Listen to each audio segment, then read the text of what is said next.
Salut les amis, et bienvenue sur votre plateforme. Vous savez, les amis, on est en train de se comporter, surtout au niveau du ministère des Sports et de l'Éducation physique, on se comporte comme si ce n'est que le football qui existe.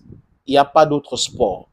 On a tout un ministère qui est en charge de sport et d'éducation physique. C'est comme ça qu'on a libéré ce ministère.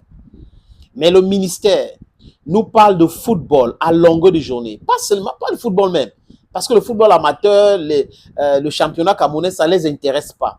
D'ailleurs, ils ont nommé quelqu'un là-bas pour mettre en difficulté Samuel Eto'o-Fils et le championnat local. Malheureusement pour cette personne, Eto'o a beaucoup de cordes dans son art. Et ceux qui travaillent avec lui sont des gens sérieux.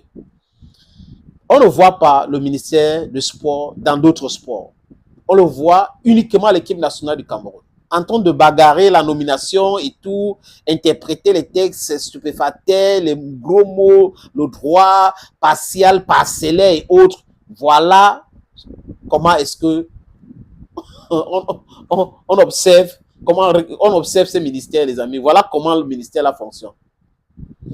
J'ai dit dans une autre vidéo que j'aurais aimé avoir un ministère de football, un ministère de handball, un ministère de volleyball, un ministère de basketball. Ça devait régler ce problème. Un ministère de l'Africa Foot. Ça devait régler le problème. Parce que le ministre actuel, c'est mon analyse à moi, ne s'intéresse pas aux autres sports.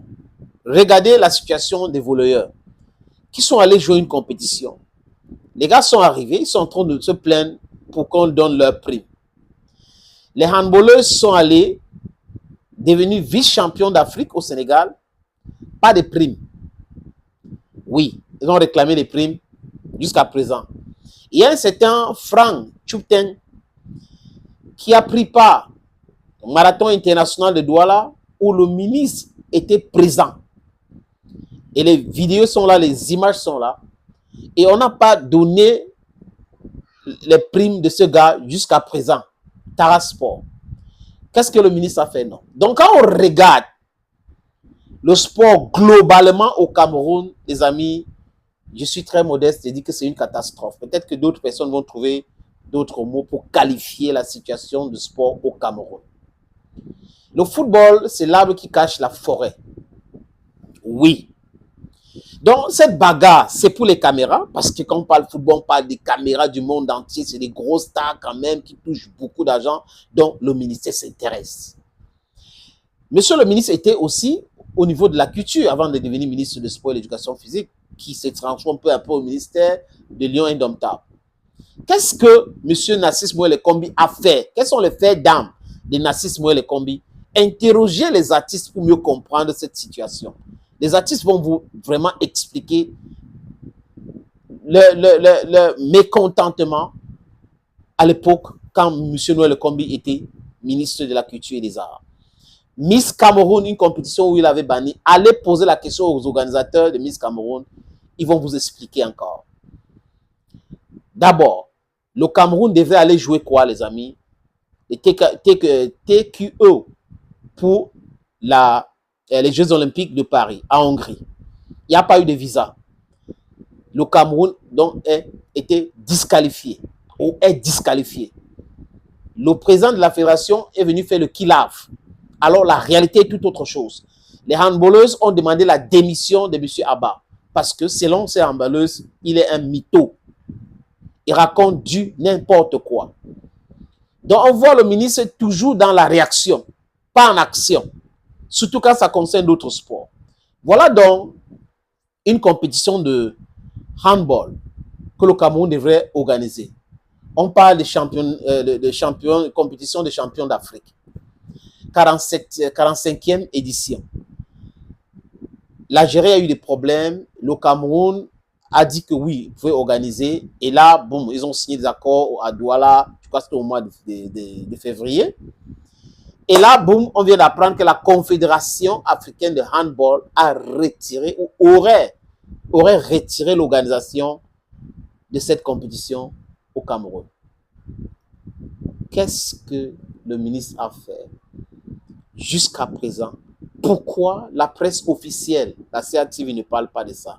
Pourquoi les blogueurs anti-Eto'o ne parlent pas de cette situation? Parce que c'est une honte. Ce qui fait honte à leurs maîtres, à ceux qui leur donnent de l'argent pour faire du bashing anti-Eto'o, ils ne vont pas parler de ça. Le Cameroun ne va pas organiser cette compétition. Voilà donc les choses que les gens peuvent parler. Ils ne vont jamais parler. Ils vont vous parler d'Eto'o matin, midi, soir. Et jusqu'à d'autres vont venir nous dire à nous de ne pas soutenir Eto'o. Oh, ne soutenez pas Eto'o. Donc, ils ont le droit d'insulter à longueur de journée Eto'o. Et en face, les autres n'ont pas le droit de donner leur point de vue qu'ils trouvent pas sur leur ligne. Donc, on est en train de dire des choses qui est en train de diluer ce qu'ils pensent et qui sont en train de distiller comme mauvaises informations concernant Eto'o. Voilà comment les gens pensent. Il vient en commentaire, souvent d'autres appellent. Non, gars, laisse ton truc là, ne soutiens pas Eto'o. Tu ne connais pas ces gars. Vraiment, il faut soutenir le ministère. Il faut faire ceci. Vraiment, il faut laisser. C'est incroyable quand même. Même sur nos différentes plateformes, on n'est pas libre de dire ce qu'on pense de tout ce monde-là. Les amis, je ne suis pas ici pour faire plaisir à Eto'o, ni ici pour faire plaisir au ministère. Je ne suis pas ici pour critiquer le ministère. Je suis ici pour présenter les faits. Si quelqu'un a les faits pour nous présenter en disant que voilà, le ministre ici a travaillé bien ici, que la personne présente ça, nous on va comprendre qu'à l'époque, quand M. Noël Lekombi était ministre de la culture et des arts, il a fait ça, il a fait ça, il a fait ça. Que la personne présente, je serai d'accord avec tout le monde.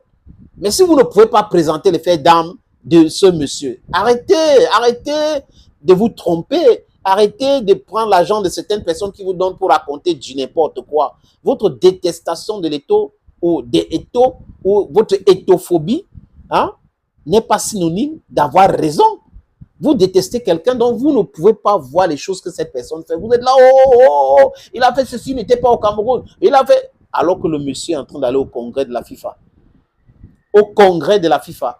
Donc, les gens au Cameroun aiment trop parler du changement des choses et tout, mais alors en réalité, les amis, on retrouve plus d'hypocrites. On retrouve des gens qui se cachent derrière les petites l'écran de leur téléphone pour raconter du n'importe quoi, qui distillent plutôt de la haine.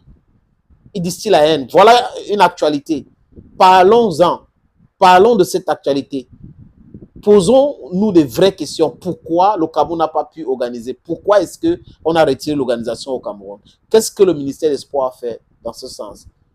Ou c'est uniquement le football qu'il faut parler? Oui, Eto'o vend, je suis d'accord.